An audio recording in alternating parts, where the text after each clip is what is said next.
Welcome to IBTV. ప్రముఖ పుణ్యక్షేత్రమైన జొన్నవాడ శ్రీ మల్లికార్జున స్వామి కామాక్షితాయి అమ్మవారి బ్రహ్మోత్సవాలు అంగరంగ వైభవంగా జరుగుతున్నాయి.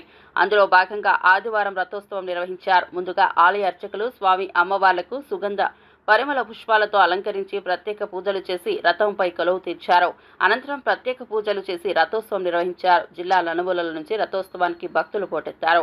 పురవీధుల్లో రథం లాగేందుకు భక్తులు పోటీపడ్డారు. ఈ కార్యక్రమాన్ని ఉత్సవ కమిటీ చైర్మన్ అశోక్ రెడ్డి, ఆలయ ఈవో ఆరవ భూమి శ్రీనివాసులు రెడ్డి, కమిటీ సభ్యులు పర్యవేక్షించారు.